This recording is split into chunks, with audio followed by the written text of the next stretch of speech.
Nous allons aborder dans cette vidéo comment dessiner les vues projetées dans notre atelier pratique sous ZWCAD. Sous ZWCAD, ici vous allez utiliser le fichier précédent avec la vue en coupe. On va enregistrer sous et on va appeler ce document vue projetée. Nous allons projeter deux vues, la vue de dessus et la vue de dessous. Tout simplement en projetant les arêtes comme on l'a fait directement ici.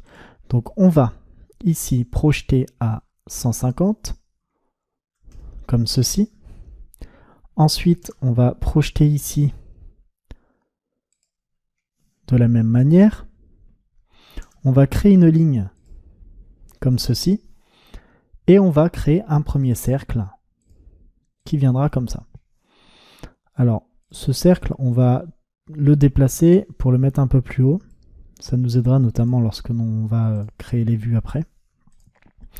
Et du coup, on va projeter l'intégralité des autres éléments. Alors celle-ci, on n'en a plus besoin. Et celle-ci, c'est bon. Ensuite, on va créer un autre cercle qui viendra comme ceci. Voilà. Donc on va chercher la ligne que l'on a ici.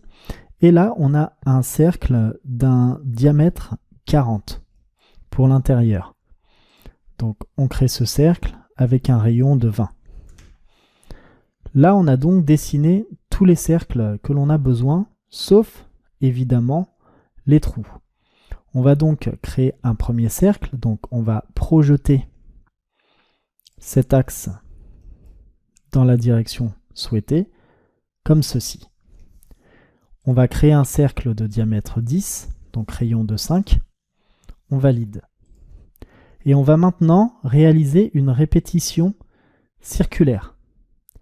Cette répétition circulaire, vous allez la retrouver dans les outils de modification. On va faire un réseau. On ne va pas faire un réseau rectangulaire, mais donc un réseau polaire de cet objet ici. Donc le point de centre, c'est celui-ci. Ensuite, on doit sélectionner le nombre d'éléments. J'en souhaite 6 sur 360 degrés. Le choix des objets, ce sera celui-ci, on valide. On clique sur aperçu et on a notre répétition circulaire. La vue de dessus est maintenant générée. On peut très bien ajouter la vis.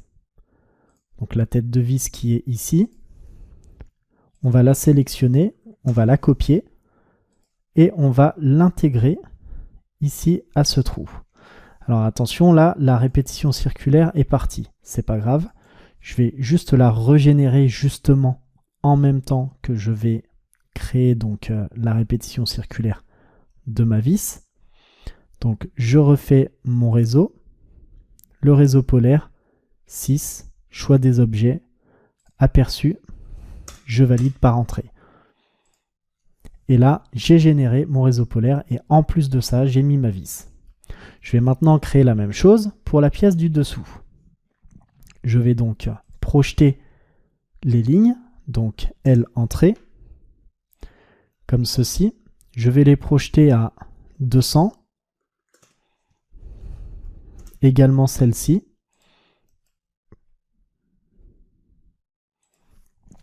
Je vais tracer la ligne entre deux et je vais tracer le cercle extérieur.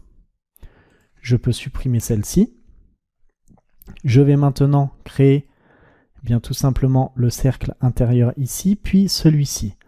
Donc pour le cercle intérieur, je vais tout simplement créer mon cercle. Je vais aller chercher le point d'accrochage et je le positionne. Et ici, on a un diamètre de 20, donc un rayon de 10. Je sélectionne un cercle, 10 entrées. Maintenant, il ne me manque plus que les trous et les vis, qui seront plus précisément ici les écrous que l'on verra. Je vais donc projeter à l'aide d'une ligne cet axe ici. Ensuite, une fois que cet axe est projeté, je vais créer un cercle avec un rayon de 5, comme ceci. je peux supprimer cette ligne. Je vais intégrer l'écrou, donc comme ceci, en le copiant, et je le colle à l'endroit souhaité. Je vais sélectionner le cercle, donc le trou, plus l'écrou. Je vais faire un réseau. Le réseau est le même, 6 sur 360 degrés. Je fais un aperçu. Attention, là, on n'aura pas exactement le même point de centre. Donc, je sélectionne les éléments. Réseau. Je vais sélectionner mon point de centre qui, lui, sera celui-ci.